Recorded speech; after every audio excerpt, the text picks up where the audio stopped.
Good afternoon, everybody, and welcome to this edition of the Big East Rewind. I'm your host, Chuck Everson, and my co-host is Root Canal royalty. He could knock down a three and slam dunk a cavity. They call him the Doc, the sensational Sonny Spera, ladies and gentlemen. Sonny, how are you?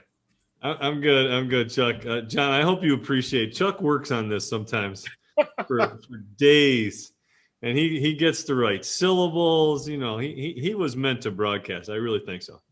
Listen, Sonny, I tell you right now, it took a couple of days to think of that intro. I try to change it every time I'm with you. I try to use different adjectives and throw good stuff in there. And, you know, I don't think too many people realize that you are really a dentist. And that's why I used all the dental stuff and have been doing that for a lot of years and are good at what you do. And I think people should know that because you're you're really good at what you do. So I don't mind promoting my partner. You know what I mean? So. Hey man, root canal royalty. I'll roll with that. Royalty. That was come on. Who says that? Nobody. Right. The big man does. That's who says that. So anyway, today is fun. We have a great show today. Yeah. We have Mr. Big East. Now, this is a little bit out of our wheelhouse because normally we're talking about the old school Big East. But our guest wasn't around when you and I played. Only got to see us play on YouTube or something. But this guy is all over the Big East. He's everything Big East, not only basketball, but he covers everything. He's on the digital team for them for years, and does stuff for Fox Sports 1 and Fox Sports 2. You'll know him if you're any kind of fan of the Big East Conference at all. You'll know our guest today, John Fanta. John, thanks for coming on with us today. Appreciate you coming out. Chuck, it's great to be with you, and Sonny, great to be with you too. Root Canal royalty, it's an honor. YouTube videos I've watched of you guys, and Jay Wright tells some stories here and there. I mean, he pulls some stories out of on the box every now and then. No, it's terrific to be with you guys. I know I got some big shoes to fill with the recent guest list and whatnot, some fun stories, but even though I've covered the reconfiguration of the Big East since its infancy in 2013-14, you know, you cover the reconfigured league, and there's not a day that goes by where you are not looking back at something, because there's history ever since '79 in a variety of ways. So it's fun to be joining you guys and to look back and look ahead. It's amazing. What the league has accomplished in relatively a short period of time, John. I mean, especially the basketball portion of the Big East. I mean, there's been 6 or 7 national champions and teams that have been in the Final Fours, and it's just been great. And in a quick period of time, like during the first 5 or 6 years, we had 6 teams in the Final Four. We had 4 or 5 national champions in that group. I mean, that's something to talk about, you know, for a league that was just in its infancy at the time, you know, and it continues today. It continues today, and it has never been done again. The 3 teams in the Final Four back in '85. Yeah. I mean, that hasn't been done by another conference. You know, the Pac-12 was threatening this year in unlikely fashion, but it still hasn't been done. And you can feel Dave Gavitt's fingerprints still on the Big East Conference. You don't just do what the Big East did in early years of the conference's existence. You don't just simply win national championships, get Final Four berths without the right leader. You know, and we know how important that is now. When you look around the state of college sports, leadership is everything, for the good and the bad. Yep. And so for Dave Gavitt to have that idea and to now have the conference go back to its basketball roots, and I will say this, the Big East Conference is a good league now. Villanova has made it a great league because you have a consistent national championship team in the eyes of the nation heading into every season, or if not every season, around that. If not a Final Four national title team, a team that could very well be sitting in the Elite Eight or Sweet 16. And so I think to what the conference was early on, I'm sure there were question askers in the early 80s. How's this going to work? Can they sustain? Will everybody stick with it? Well, not only did they stick with it, they were winning national championships. Yep. Now, in 2013-14, when everything sort of revs back up, restarts, everyone's like, how's this going to work? There's no football money. Yeah, they're going back to kind of what they were when they started with basketball, like-minded schools. It goes to show what happens when you get people on the same page. When the Big East broke up in 2012, it was clear nobody was on the same page. They've done it right. They've done the reconfiguration right. Perhaps Creighton, Xavier, and Butler aren't the names that the fans of the old Big East are used to, don't carry the same brand value that a Syracuse, a West Virginia might. But I can tell you this much. They carry a similar weight in the finances of making the NCAA tournament. Mm-hmm. A deep run, different story. Things that are still to be accomplished. Creighton made the Sweet 16 last year. Xavier made one Elite Eight.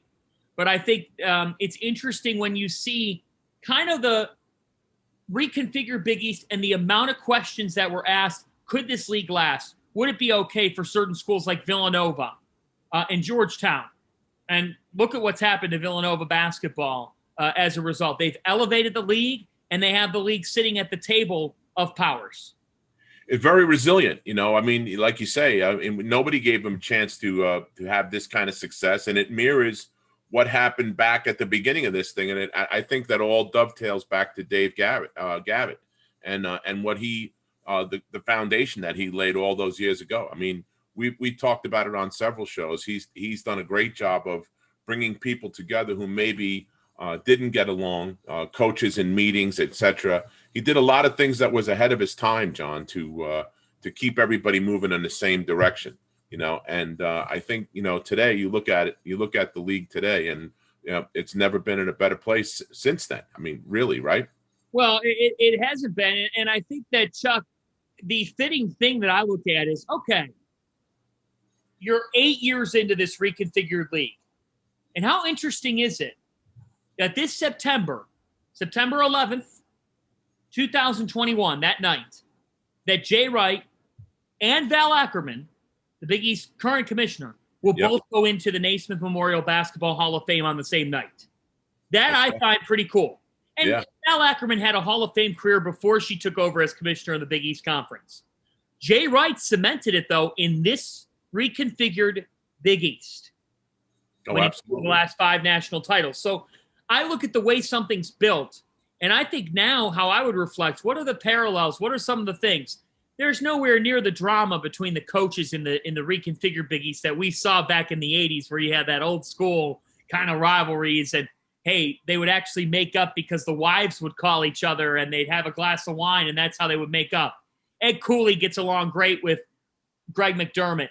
Kevin Willard gets along great with Jay Wright. I heard they closed down the bar at the league meetings behind the scenes. We'll just end it at that. But the point is, you see a bond. You see a connectivity. And it almost says to me, Dave Gavitt's up in heaven thinking right now, yeah, this is what I would want it to be. I would want to see like-minded basketball schools who are together in their mission and who are flourishing. And the Big East has been able to flourish in this reconfiguration. It starts with Villanova, but there is true depth in this league where you're talking about 5, 6, even 7 NCAA tournament bids in a normal season. Yeah, I agree. I agree with you. Before we delve into some of the newer stuff, and I know that's kind of your thing, John. You're the like the shell answer man of Big East college basketball. I want to talk to you about you and where your roots were from. I know you're a Cleveland kid. I know you're a big Browns fan and Cleveland sports fan. How did you develop the bug for broadcasting back when you were a little kid? I know it started when you were a young age.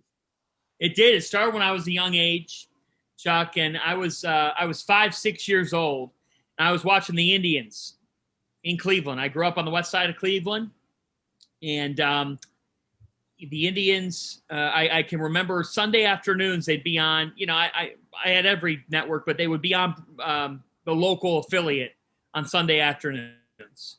And I remember being at my grandpa's house, and I would be watching the game, and, you know, Jim Thome, Kenny Lofton, Robbie Alomar, God, the list goes on, and Omar Vizquel, you know, great Tribe players through the 90s and 2000s. Those are, if you're a baseball general fan, you remember those Indians teams, how much fun they were to watch. Well, for me as a little kid, like, I would turn the game down and I'd start calling the games. Probably pretty annoying after a while from the living room for the rest of my family to listen to, but I love doing it. And you grow up in Cleveland, you live, breathe, eat, sleep, die Browns, Indians, and Cavs. And I got inspired by the voices of the teams in Cleveland and said to myself, this is what I want to do. This is my dream job. It is my dream job to be a sportscaster. And I got to, throughout grade school, I did the PA announcements in 7th and 8th grade where I'd give the morning announcements. In high school, I did the same. And I'll tell you guys how I really started doing play-by-play broadcasting. I was a freshman in high school, St. Ignatius High School in Cleveland, and really good football school in Ohio. And I'm sitting at home the week after my freshman football season. Let me tell you guys, I was a terrible left guard. I mean, if I was in the game, it was either a holding penalty or the quarterback fearing for his life. You know, I couldn't block for you know what. And so the week after the freshman football season ended, my dad came home to me because I was just working on homework at 4 o'clock, 5 o'clock in the afternoon. He comes home to me, he goes, whoa, whoa, whoa. Just because you're done with football season doesn't mean you can just come home, do your homework, and go to bed. I'm like, well, what do you mean? He's like, you need to find a way to make yourself of value. Go find something to do after school every day. So I went to the athletic director at my high school. I said, hey, you know, do you have a broadcasting club or anything? He goes, yeah, we just started something. It has 4 kids in it. Would you be interested? It had 4 kids when I was a freshman in high school. It had 35 when I left, when I was a senior. And I started out as a cameraman, doing camera for junior varsity basketball games. 5 games into the season, the play-by-play guy says, I don't want to do this anymore for the JV team. Well, the broadcasting club moderator, he looks at me, he goes, can you call the game? And it was because I said yes, because I was a yes man for the camera position, I got placed in the play-by-play role. The same can be said at Seton Hall and the Big East. When they've asked me, I've tried to say yes. And I've really been inspired by growing up a Cleveland sports fan and growing up wanting to do this. And I've been very fortunate and lucky to take what I learned in Cleveland to college, where I did my undergrad at Seton Hall University, and in Little South Orange.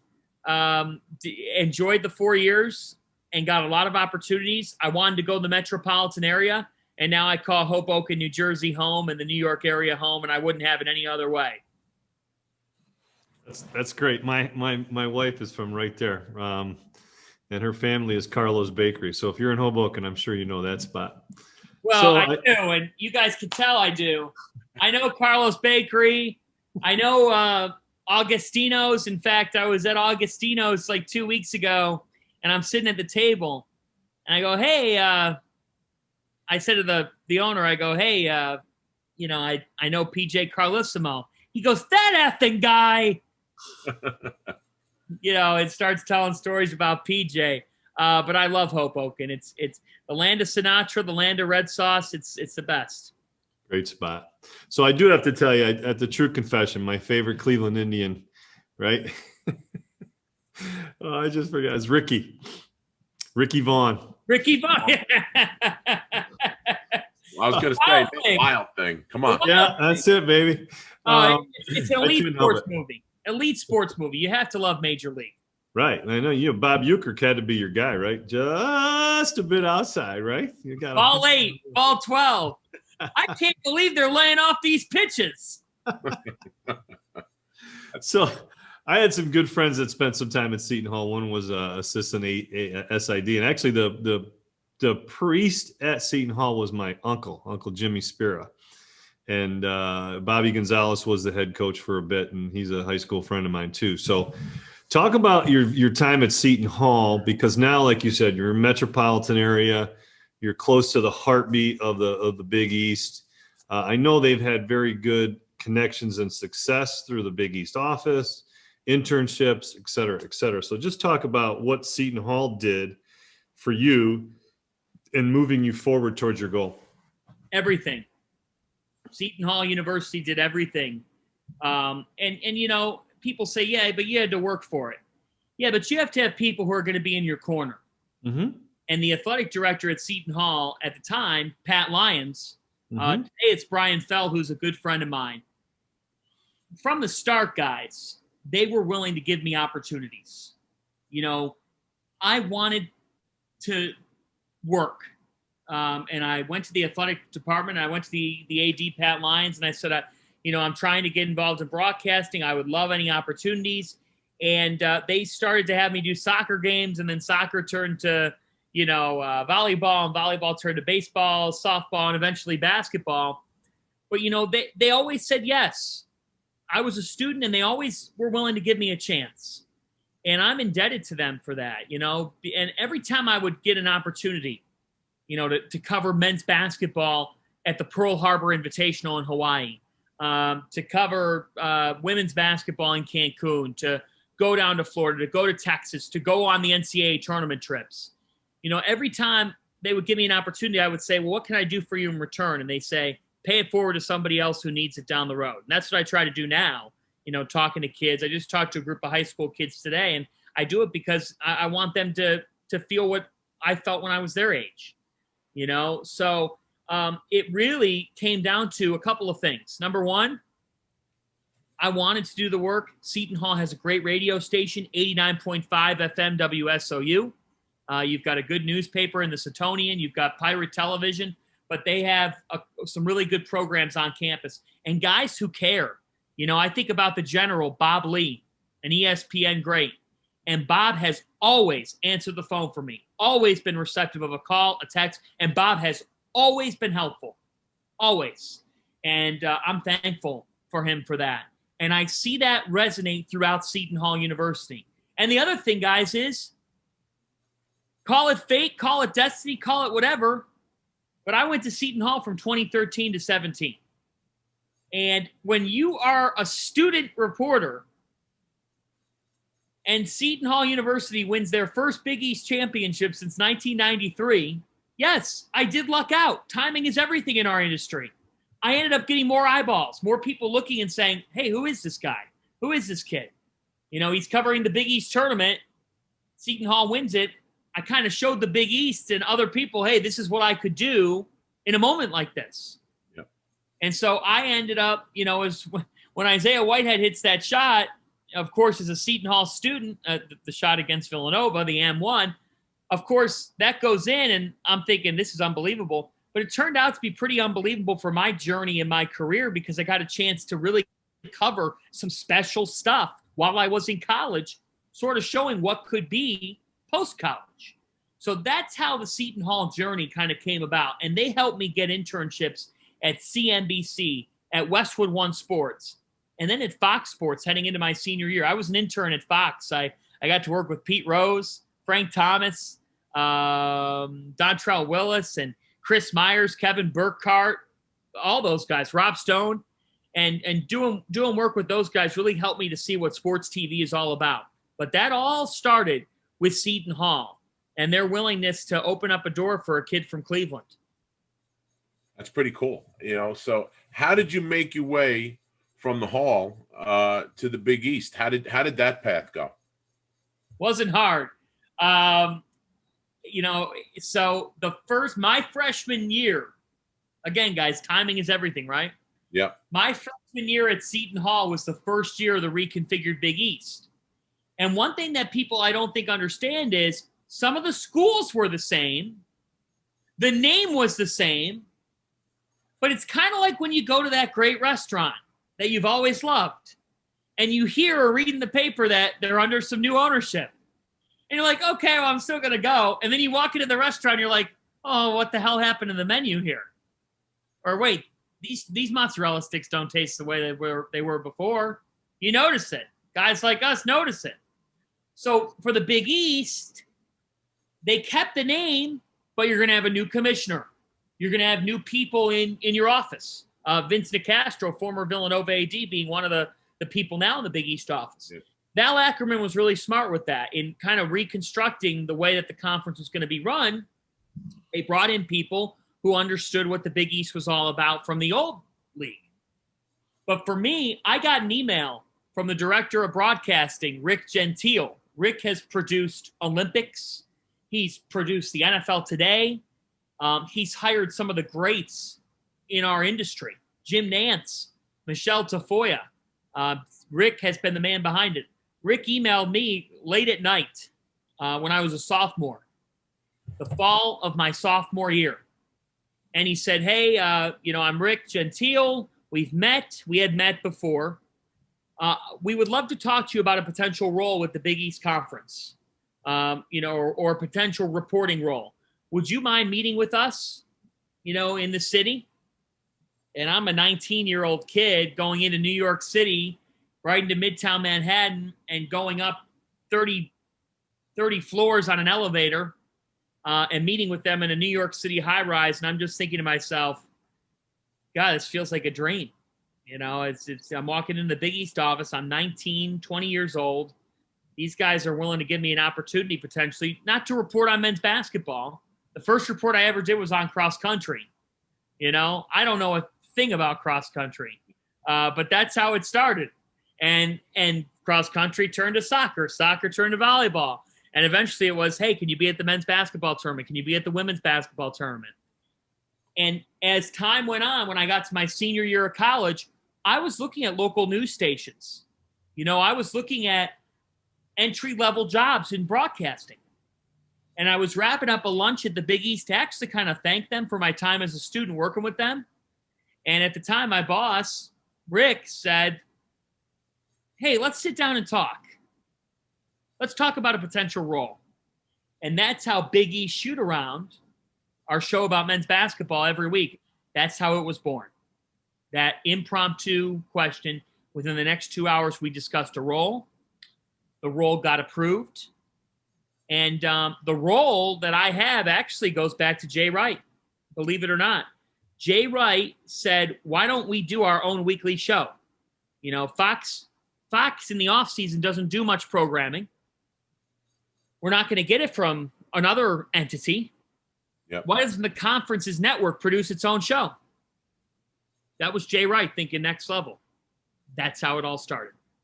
Yeah, he's done his own stuff for a long time. He was big on that stuff.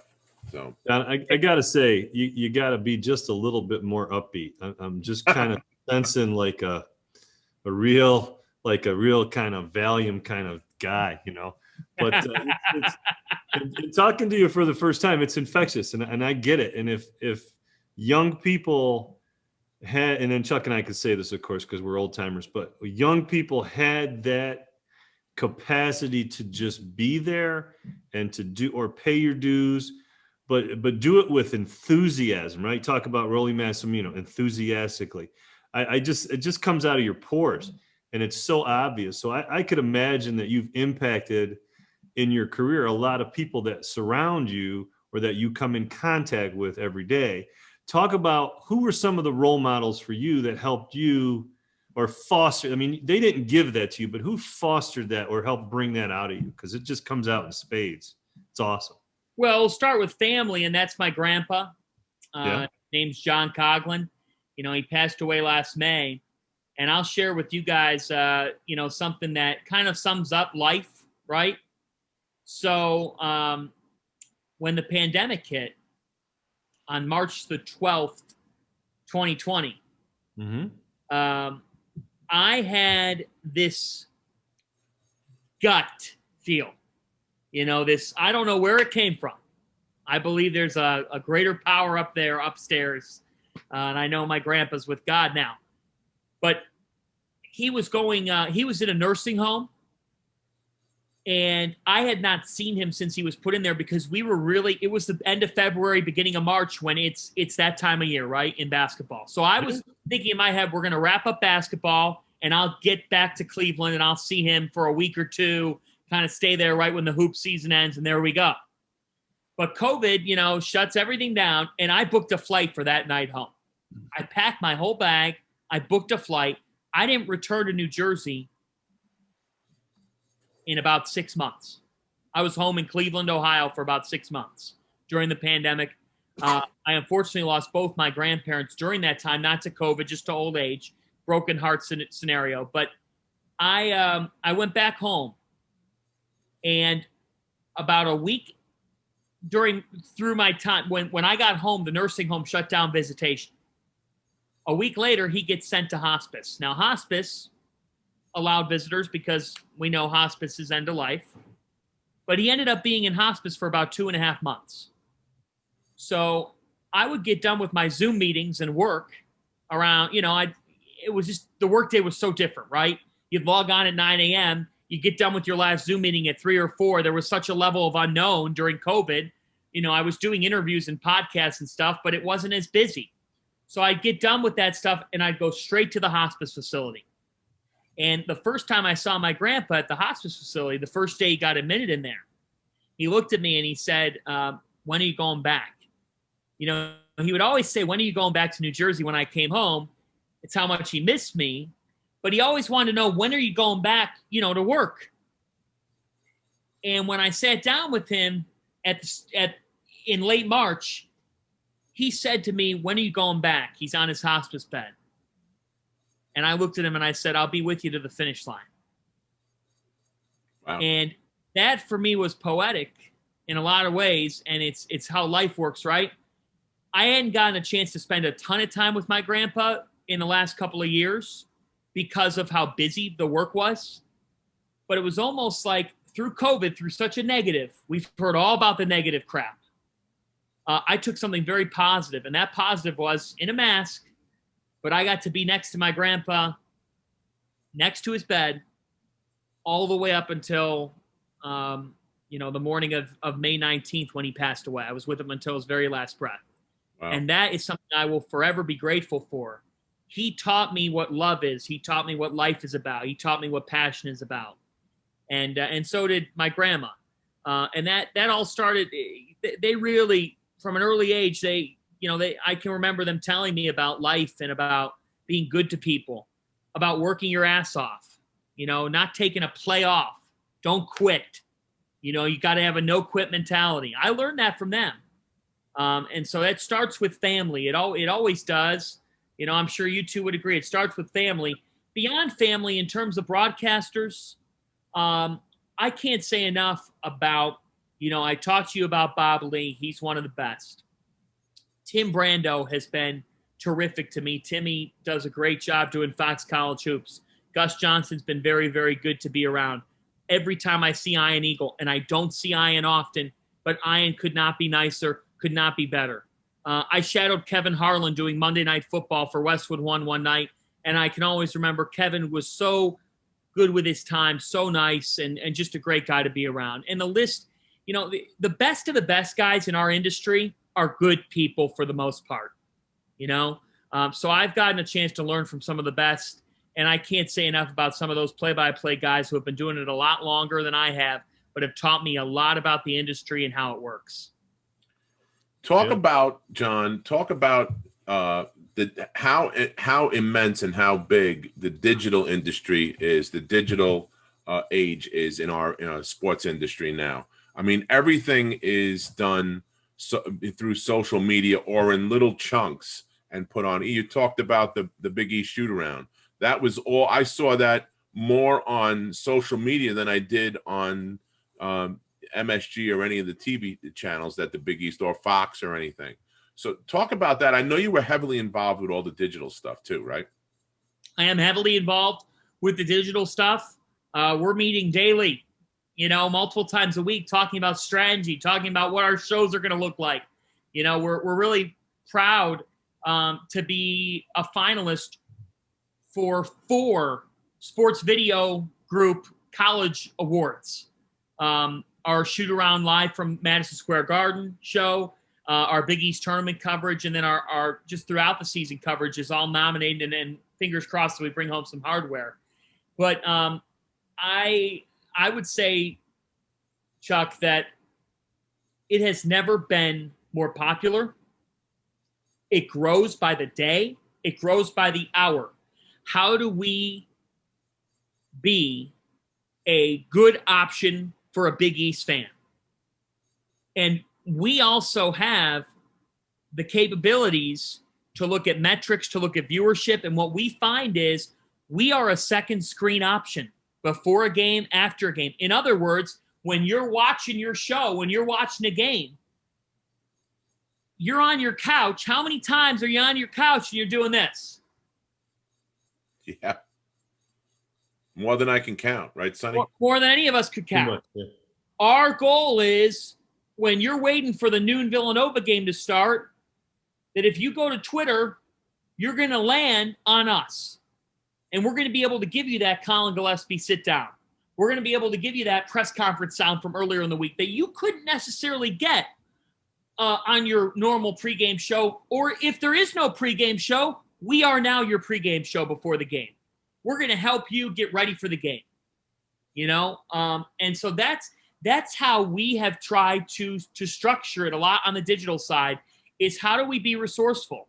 You know, the fact is that there is no daily Big East programming outside of us as an option. Right now, as I talk to you guys, I'm planning for something tomorrow, and we're in late June. But there's going to be some Big East news, Big East basketball news here this week. You know, it really is a year-round sport, and we try to treat it as such. And the way the digital age has taken off with Twitter, with YouTube, with monetization, you know, at first there was no money relating to it. Now we're talking about rights fees, you know, about, hey, there's a network that's interested in picking up our games and our programming. Unrelated to men's basketball, but like Olympic sports and our studio programming for all sports. Right. These people are interested. That then leads to powers that are making a lot more money than me, you know, a Big East board meeting and talking about what's this going to be? What's it going to look like? How's it going to look? I think that streaming and digital 10 years ago was thought of as a nice idea, and we'll see if it actually works. To now, it's a necessity. It's got to be part of your fabric, you know, and as a conference, the Big East wants to brand itself. And to be their lead host and lead reporter, I will say this. People sometimes say to me, thank you for your coverage. I appreciate that. But you know what? It's my job. And I am on the Big East network like you would watch a Big Ten network. Big Ten network happens to be linear. But I get paid to talk about the conference, report on the conference. If somebody plays poorly, I'm going to tell you that why they didn't play well, and here's what needs to change for them going forward. We are supposed to be a source of storytelling, a source of news, a source of interviews, conversations, features. There's a lot going on. We have a lot of different kind of areas within our effort, but there's no question that the digital age has never been more alive, and it's very, very important from my standpoint and from the people I work with that we are having a front-facing role. And I've been really, really pleased and humbled to see that the things that we strive to do, it would appear that people are watching and people are listening to our content, which shows that what you're doing is not just cotton fluff. You know, I didn't take the job to be a fluff piece. We want to give you real stories, real interviews with people around the conference that you couldn't get elsewhere. And so that's what we try to do digitally. And it's been really cool to see that grow from something very little to where it is now, Chuck. And you had a pretty good team with you there for a little while. You worked with Kaylee, Griffin, and Kim Adams, two women that have gone on to other things. I think Kim now's with the WNBA and Kaylee's with the Rockets, right? Talk about them for a second. They did a really good job with you. I have a special bond with both of them, both dear friends. And what they've been able to do from a reporter standpoint. Kaylee as a reporter and a host with the Rockets, she is a superstar. I think she's just getting started. She's a Providence Friar, by the way. Yeah, that's what I heard. Yep. Swimmer, right? Yeah. What's that? She's a swimmer, right? Yeah. And more than anything with Kaylee, she's a great person. You know, she's a great person. And Kim, I'm very pleased that she is my partner for Fox Sports Big East women's basketball coverage. She's the analyst. We have a great time together. When I go to work with Kim, it feels like we're continuing a conversation. It doesn't feel like work. We read. It's amazing, guys. This is the God-given talent part of this.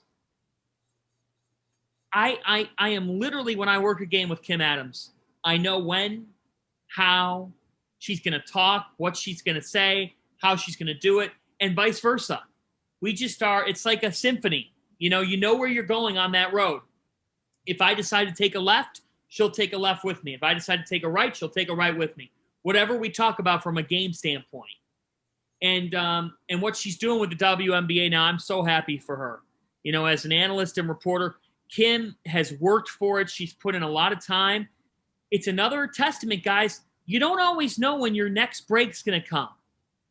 You don't. You got to treat the moment for what it is. Right. Make the most of your moment. Make the most of your time, and good things will happen. People say to me, what's your dream job? I have dreams, but I'm living one right now. I was going to say. I'm talking to Chuck Everson and Root Canal Royalty, Sonny Spera. What? I mean, come on, the dream is right here. I think that moniker's going to stick, Sonny. You know what? I mean, you're right. You can't really top that. You're right. So now let me ask you a question. As you going back to the digital component, because UConn back in the Big, I think that it has direction and it has a path and it has a vision that was established a long time ago, and they're going down that same road. But let me ask you this.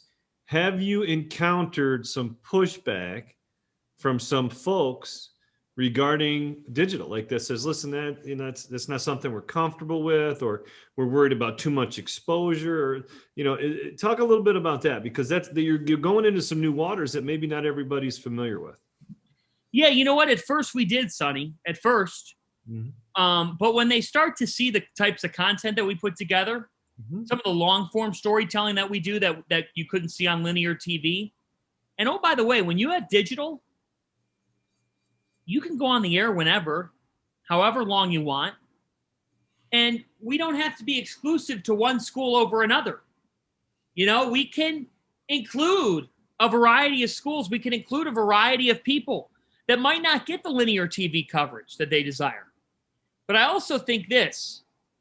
I've been very fortunate. You guys are talking to me now, and we've never had a discussion like to this extent, but I try to be a personable guy. It's just who I am. In fact, I don't try, I just am.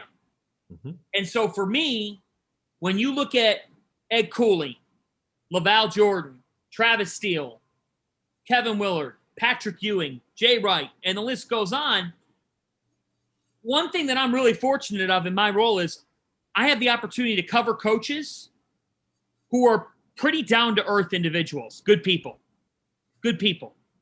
So for me, when I ask for something now or when I make a request, I've been able to grow the relationships that say, oh, yeah, whatever you need, or how can we help? Or, well, we don't like this, but let's do this. Let's meet halfway. So at first it was like, what is this? What is this? I don't know about this digital, and does this align with what we want? Right. You got to prove it. And we've been able to prove it as time's gone on. And as a result, we've been able to get levels of access that others could not. People might say, yeah, but you're the Big East. You're wearing the Big East hat. Yeah, it doesn't matter, though. A coach is not going to let people into his program access-wise unless he trusts you. And I've tried to build a great trust with the coaches and players, covering them honestly, but also doing the best that I can to showcase who they are. Yeah, FUBU, right? For us, by us. I mean, that's how it is. Yeah, that's gotta come true, and it's got to be in your pores, and it has to be genuine. And I get why people would have an affinity for you and what you're putting forward, because you're not selling anything. It's not a product for sale. It's a representation of themselves and putting it in the public light. Like you said, that's accessible to all, and you've had great success with it. And and you're right. I mean, here we sit, you sit in Hoboken, I sit in, Binghamton, New York, and Chuck's in Long Island, and we're talking like we're sitting in the same room having a drink. Whether I'm doing a root canal or not, it's still good. Yeah, so, right. So I get it. I took a long time understanding some of this, and I still have no clue. But it's been a fun journey, and I can see where you're headed with this. Talk about because I don't know if people really got what you just said in the beginning. You started out with cross country. You were doing cross country, and then you moved into. You said it was soccer or it was volleyball? What was it? Soccer. Soccer. So You don't have to go. You don't have to get me going on soccer, but those are two sports that are pretty underappreciated in the United States. But that did not deter you from where you went. So, who follows after you then? Do you have other folks doing that, or do you still encompass all of those sports? Because you do. I encompass most, Yeah. but I have a wonderful colleague named Megan Caffrey who does women's basketball and a variety of Olympic sports as well. And then we've brought in what they've done is what they did with me. They've brought in some different students who want to get in reporting and broadcasting. And when they're building their tape to go to, your local news station out of college, they've been able to generate reps by going to a Big East institution. So it's been a variety of ways. It's been a variety of things. I do end up covering a lot of the sports. I wouldn't have it any other way, though, because I've been able to see the benefits by being versatile and by doing a variety of things. So it's been funny because, look, did I know much about cross country when I entered college? No. But I learned it, talked with coaches, talked with student athletes. I've done track play-by-play. I never thought I'd be doing that. Plenty of soccer, plenty of volleyball, softball had never dealt with. I went to an all-boys high school, so I had never dealt with female student athletes, and it's been great. I really have been able to grow a palette, if you will, of different reps and different roles. And look, for me, I hate a dead time. If I wake up and do absolutely nothing in a day, I'd want to throw something. So I love being able to do something every day, and the Big East has allowed me to do that in a variety of sports, not just basketball. We talked about it pre-show a little bit, John. Talk about you came out to an event that Jay has for the Villanova basketball alumni called Summer Jam, and you were out there shooting, I think, for the shoot around. Yep. I think that's what you were taping. And you got to interview Coach Mass. And what I think, and we discussed this a little while ago off air, but I think that might have been his last ever interview that you did with him. Talk about some of the not just Coach Mass, but talk about some of the other characters that you've had the pleasure of interviewing with, and of course, Coach. Well, Coach Mass is the embodiment of passion. He is Villanova. He is. When I think of tradition, I think of his face. I think of his charisma, and how much pride he took at Villanova and in his players. And when I got to talk with him, what really comes to mind, Chuck, not just Summer Jam, but I'm standing inside the cylinder at the 2016 national championship game, and I look to my left. And there's Coach Mass crying, kind of by himself, actually, because everybody was gravitating towards Jay and the team. And I'm with my microphone. I looked at my producer, Brad Zach, at the time, and I said, I'm going to ask Coach Mass if he'll talk with me. I don't know if he'll talk with me, but I'm going to ask. I said, Coach, John Fanta, I'm from the Big East. Would you be willing? And he goes, let's do it. And, it was so emotional. He's in tears. He made me. I wanted to start crying because the guy gets to watch this moment, and it was just so magical. It was so magical, and he is magical. And what he said is, he goes, back in '85, no one thought we could do it, and we did it. And tonight, going into it, a lot of people thought North Carolina would be the national champions, but not me. I knew Jay and these guys could do it. And that's who Coach Mass always was. Yeah. And I think that's what I look at with the Big East.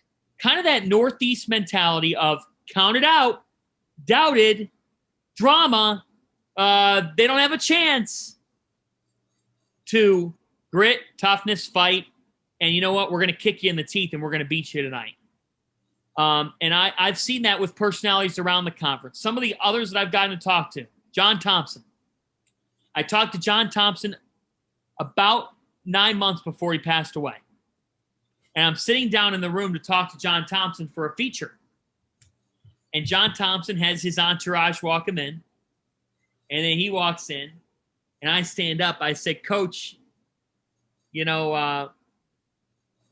what's going on? He goes, who the F are you?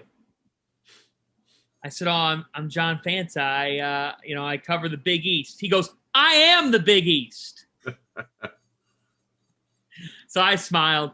He goes, sit down, kid. He said, sit down, son. He goes, sit down, son. He goes, now, who are you again? I go, I'm John Fanta. I cover the Big East. I already told you. You're talking to the Big East. Just like that. Hoya paranoia to the end, baby.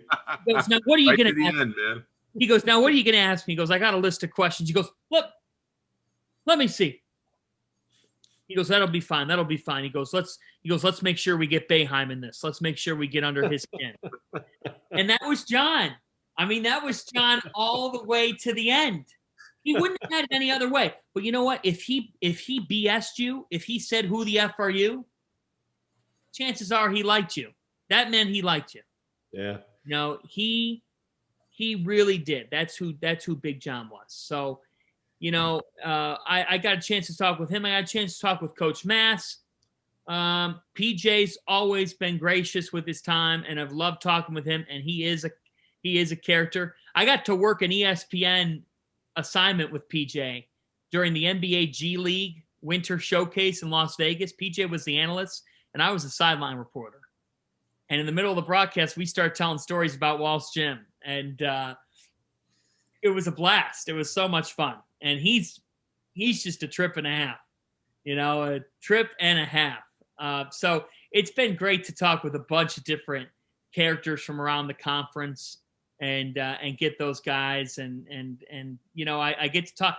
Patrick Ewing, I've really built a great friendship with him, and I've gotten to get some amazing stories from him that always give me a chuckle or are theater in their own ways. So it's awfully cool to cover a league with the amount of legends that you have. And you have the ultimate historian in Bill Raftery, who I can always find at a game and get some sort of wild story, even if he only tells it for 2 minutes. It's like, Raft, how do you have all these different stories? You have a story for everything. Every time I see him, I hear something new. Yeah, well, Georgetown has that curtain, right? Has that Hoya paranoia, and we have obviously found that once you have penetrated the ring of vulnerability, that you find that deep down they're just absolute, honest to the core, good people. And it's funny because Coach Boeheim and Coach Thompson, they went at each other. There was a obvious dislike or displeasure with each other. But I think as time went on, their affection and understanding of each other grew. It probably helped that Coach Thompson wasn't standing on the other sideline. But, I remember Coach B, and he had the towel over his shoulder in honor of Coach Thompson, recently. And he's not even a part of the Big East. So I think you have shown it, with talking about meeting John Thompson, some of the players that we've had good fortune of talking to and then developing friendships and relationships with. It's very true. I mean, it's almost like, okay, you got us, you called us, you called our bluff. It was all smoke and mirrors, all an effort to win games, really, is what it boils down to. Yeah. And in the end, because I remember my last talk with Coach Thompson was we were going to the Final Four. I believe it was the 2018 one, and he was in trouble getting around, but Lewis Orr was the assistant coach. And I started talking to Lewis, and we were in the airport, and I said, he goes, yeah, go talk. So I walk over and I introduce myself to him, and he goes like, yeah, I remember you. You were a pretty good shooter, or something like that. And, it just broke the ice, and I just had to give him a lot of respect and props, because I went from really a Georgetown hater to a Georgetown appreciator. So I do believe that's part of the mystique. So, yeah. So in doing so, you've been able to reach out to all these different coaches. Is there anyone in particular, any stories or any memories that you can talk of that really sticks out in your mind? I see John Thompson's, Carnesecca, obviously PJ, but talk a little bit about any of those other ones. I know Ed Cooley's a phenomenal guy. I've known people who know him very well. So talk about that. This is a little bit outside of the Big East, but I actually think it's a little funny is when I've talked with Pete Gillen, great guy. He's Pete is coach is a great guy. And I laugh at some of his Chris Mack stories. And, Chris is now at Louisville, but basically he says that Chris, coached JP Macura, and everybody looks at the new Big East, and if they think about villain players, they go with JP Macura. And Coach Gillett said, yeah, but Chris is just like JP. He was an asshole on the court too. So it's very funny hearing Coach Gillen say that about Coach Mack. And I love Chris Mack. But I think it's very funny how Coach Mack now with JP, and remember Macura got into it with Mick Cronin a couple years back? Well, that's a Chris Mack player. And Chris Mack got to the podium and he said, I will never have another coach talk about one of my players like that. It will not be tolerated. It's not how we do things. That's it caused the drama. I loved it. I loved every second of it. Yeah. That definitely comes to mind. I'm trying to think. You know what I thought was really cool? I'm at Marquette covering Marcus Howard as he takes over the Big East all-time scoring title. You know who he took that from? You know who had that? How cool is it? Huh? In walks Lawrence Moden. Yeah, that's right. In walks Lawrence Moden to be there to present the ball to Marcus Howard. What does that tell you about the Big East? He's the classiest guy you ever want to meet, Lawrence Moden. Yep. And Lawrence comes up to me and is ready to do a 10-minute interview. Yep. And we talk live on the air, live on the floor. And he was absolutely spectacular. He was absolutely spectacular interview. That's another story that, like, I get goosebumps thinking to myself, this says it all. This says it all about this conference and the camaraderie in it. You want a good Raph story? Sure. Anytime. So Seton Hall loses a game to Butler. And I did the game on the radio because I fill in when Gary Cohen goes down to Port St. Lucie for Mets spring training. I fill in over on Seton Hall radio. And we talked to Willard after the game. We wrapped the interview up, and Willard's not happy. His team just lost a late lead to Butler, and they lost the game. So Willard gets up. His face is, steaming red. And Raft is, rolling out with his – always rolling with this. If you ever see him come to a game, he's got the briefcase on a roller. And he's in his little walk. And so Kevin gets up out of his chair, done with the interview, puts his headphones down and started to walk to his press conference. And Raph's on the roller, and Raph looks at him and goes, "Phew, Kevin, you really effed that one up." Now, only Raph could get away with that. Only Raph could get away with saying that. And, Willard actually smirked a little bit, being like, This mother guy is doing this to me after a narrow loss to Butler. And, Raph just keeps walking. He's off to whatever bar or whatever restaurant he's going to go to after the game. Right. And I'm thinking to myself, the only man on this planet who could get away with doing that is Bill Raftery. It's funny. You just mentioned in that last segment, John, about the closeness of the Big East with Lawrence Moten being there for Howard breaking the record and stuff. Doing this show with Sonny, we've been finding out in very short order. It's a brotherhood. It's a bond for having gone through the battles in this conference. Doesn't matter what team you played for. We all rooted for each other as long as they weren't playing our team. Yeah. If you were out of conference, if Georgetown was playing, Maryland or somebody. We'd all be rooting hard for Georgetown, and the same thing for, any of the teams back then. And it's been quite the ride that we've been on with this. And we've learned a lot about that type of thing. So what you said is very, very true. There is a closeness and a bond with these guys that have played with and against you, That said, let's just talk a couple of minutes about the current Big East and the upcoming season.